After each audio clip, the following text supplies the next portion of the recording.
Bonjour et bienvenue pour ce rendez-vous hebdomadaire de décryptage de l'actualité économique et géopolitique en mode affranchi. Je salue tous les abonnés de TV Liberté pour cet épisode que je vais intituler Éclair de lucidité.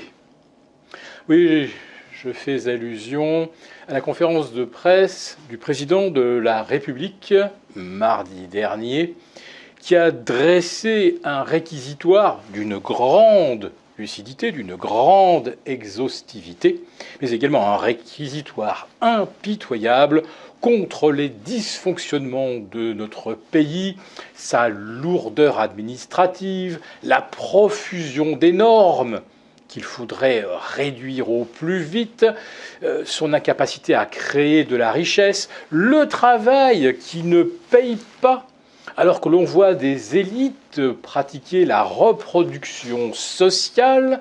Oui, mieux vaut la méritocratie. Mais heureusement, en France, c'est pas le pays où un gamin de 34 ans qui n'a jamais rien prouvé pourrait se retrouver Premier ministre, ou un de ses alter ego issus des beaux quartiers et des meilleurs lycées se retrouver à 38 ans à la tête du ministère des Affaires étrangères sans avoir aucune expérience des relations internationales, même pas un diplôme de droit international. Non, ce n'est pas en France que la reproduction sociale aboutirait à mettre à des postes clés des gens totalement incompétents.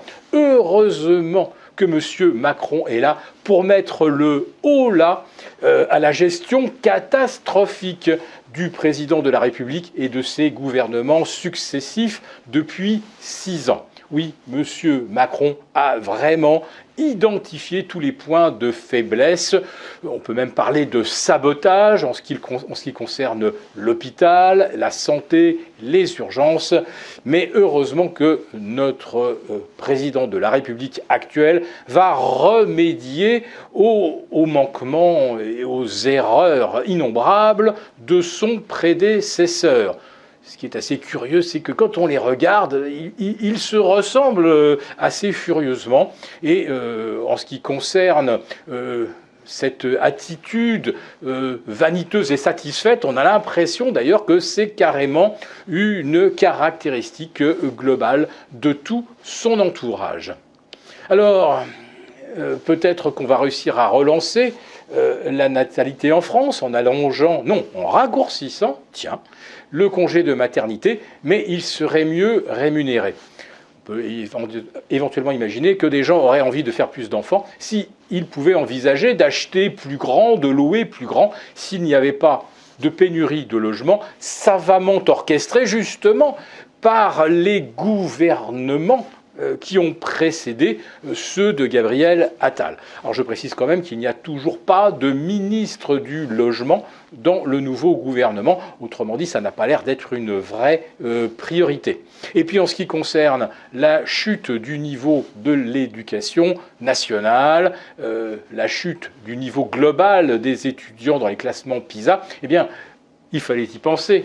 Mais il suffit de faire enfiler un uniforme à tous les élèves pour gommer les disparités sociales et ainsi donner des chances égales à chacun.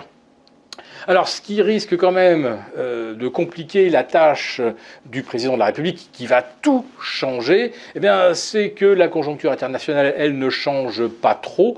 On est toujours dans un contexte de guerre et on insiste pour y participer et soutenir tous ceux qui sont en belligérance. Et puis il y a en Allemagne des manifestations monstres d'agriculteurs qui, c'est vrai, ne représentent que 2% des électeurs allemands, mais qui aujourd'hui, d'un seul coup, prouvent qu'ils ont peut-être la capacité de faire bouger les choses. Les gilets verts allemands ne rigolent pas. Le problème, c'est que le pouvoir allemand a peur et commence déjà à les diaboliser en expliquant qu'il crée un climat insurrectionnel, que c'est du conspirationnisme et que la révolte des agriculteurs s'accompagne d'une montée de l'extrême droite. De là à faire le lien entre les deux et ce qu'on appelle un reductio ad Hitlerum, il n'y a qu'un pas.